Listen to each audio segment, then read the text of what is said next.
Once again, we are here because of Goldie Garcia, the New Mexico's first lady of comedy, and a finalist in CASA's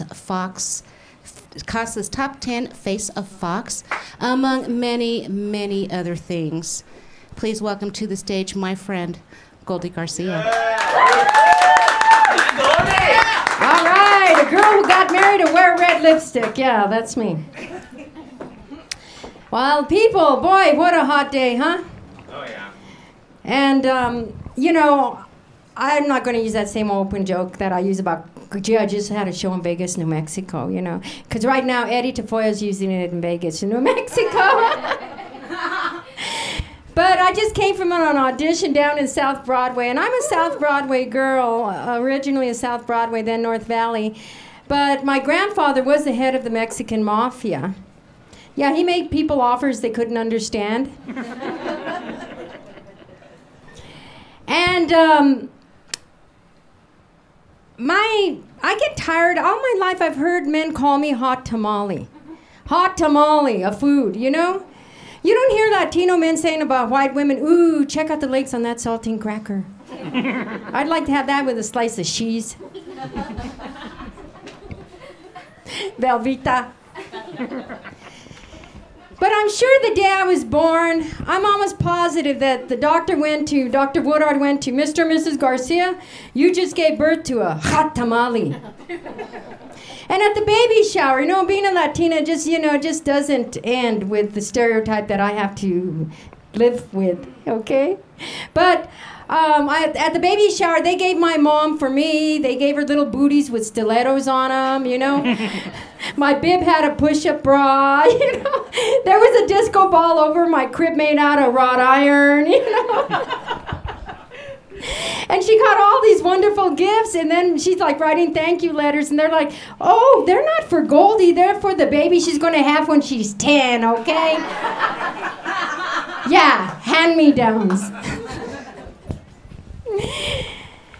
But I'm mainly trying to organize shows. I really get tired. Like, I had an audition. I had to watch everything I said. I had to be cutesy, you know, like Shirley Temple in the old days, just to try to get a gig, right? And I really hate censorship. I've been fighting it since I first came to town. And I know New Mexico is a mecca for, like, casinos. We could have shows at casinos. They don't hire comedians. Conferences from throughout the world come here. They don't hire comedians. And the other day I was trying to land a conference gig. And this junior league kind of woman looks at me and she says, well, what are you going to say? What are you going to say? See, they're afraid of the F word.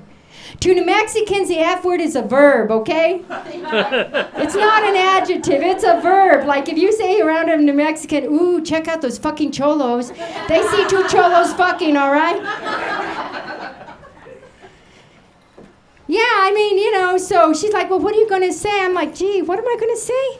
I'm going to say, fuck you, fuck your husband and his mistress, fuck your Martha Stewart magazines, fuck your little pedigree Lapapoodle puppy.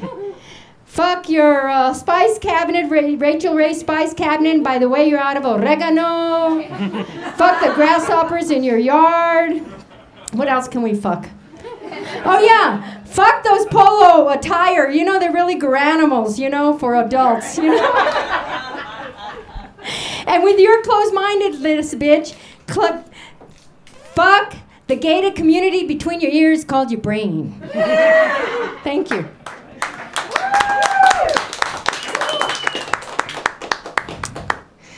And I got a part-time job because, like everybody, we all have to have a real job. I'm an artist. I make a living as an artist, but apparently not in the past year. Let's hear it for Dan. He has to hit the road to another show. He's climbing up that ladder of success real fast, peeps.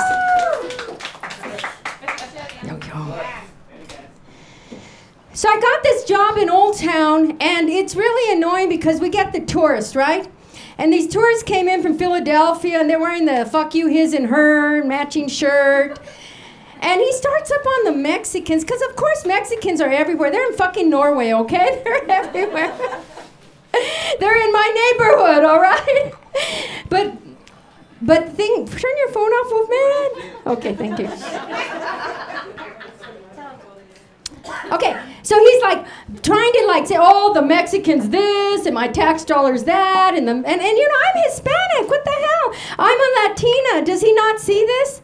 I'm a Latina. I speak 3 languages: English, Spanish, and sign language. So finally, after he's done bashing the Hispanics, I'm thinking, gee, you know, where's his little girl? Well, she's back in Pittsburgh. And he's like, oh, we're afraid that they're going to get drunk and run over our kids. And I'm like, well, why don't you just say that you're afraid they're breathing your same air, okay, cabron?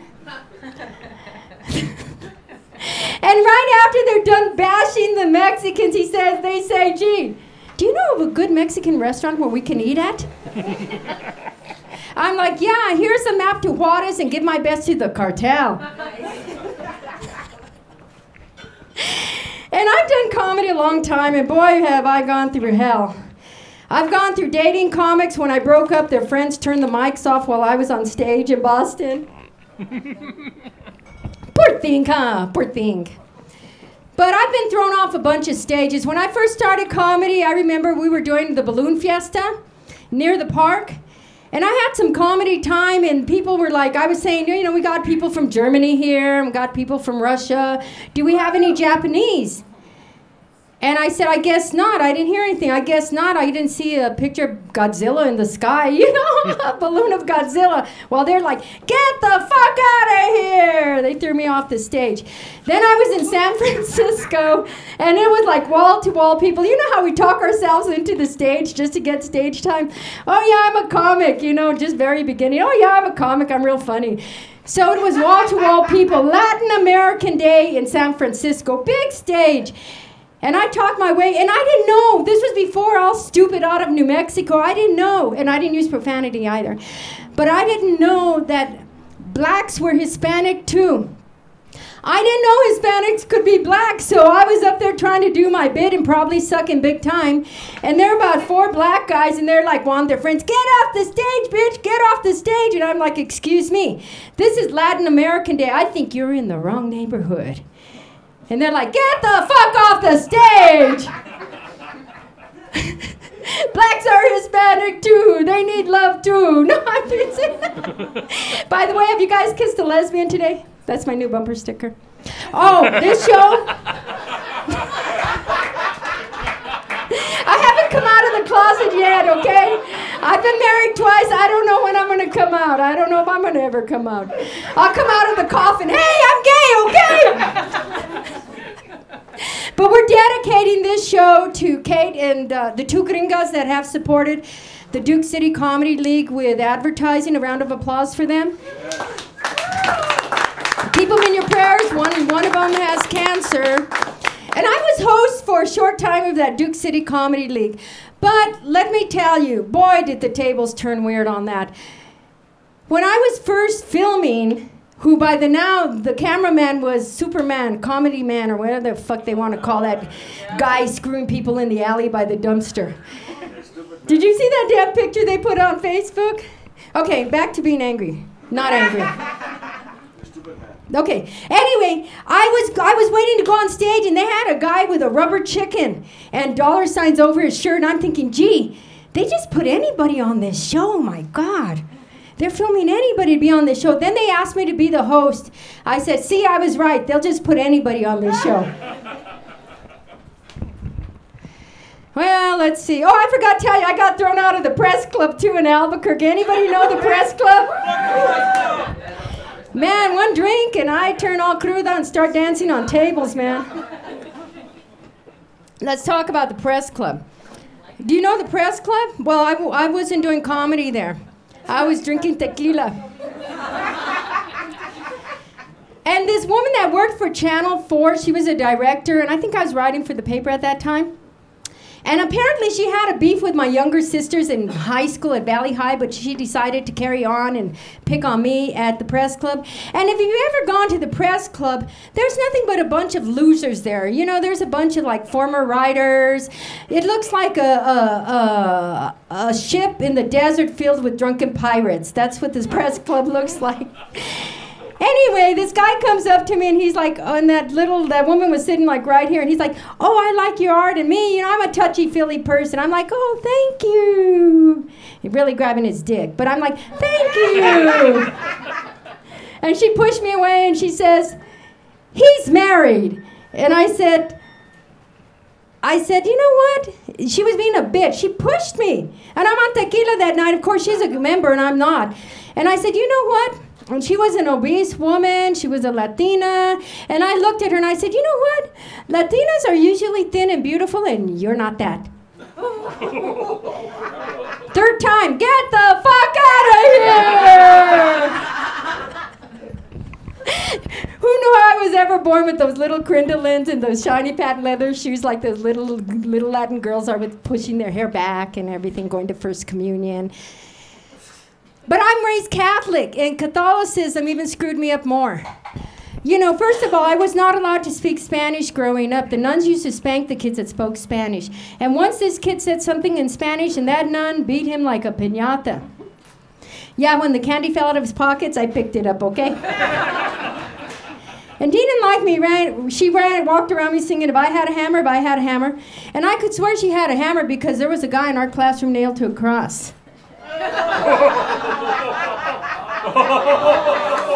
Hey, it wasn't Jesus Christ. It was a Jehovah's Witness that knocked on the wrong door. And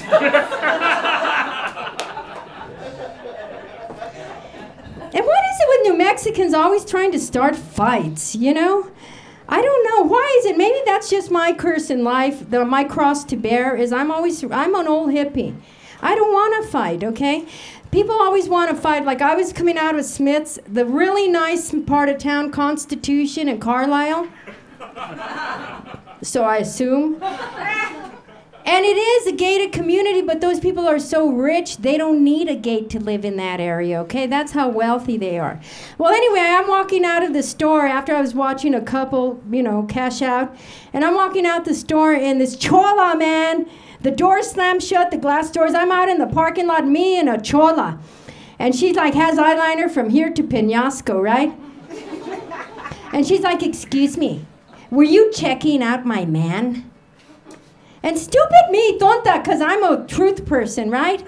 I'd seen him, you know, I glanced through him. You know how comics are, I was looking through him. Because we're thinking of punchlines. You know, we got baba, saliva coming down our throat, hoping we find a new punchline to make us famous, right? So I look at her and I say, yeah, I guess so.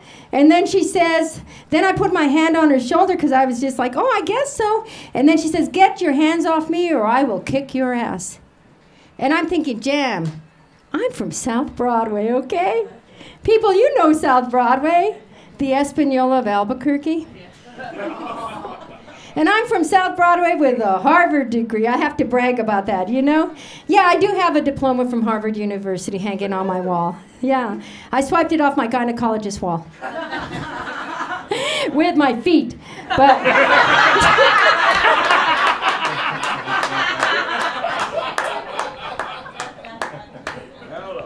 So then she says, you're old enough to be his mother. And believe me, after all the fights I've had with people, I learned to agree. I said, you're right. So why do you feel threatened? And she said, being Latina, speaking her third language, because old chicks like you wanted to put it in them. I'm like, what the fuck, put it in them? Hey, it's Cinco de Mayo, let's put it in us.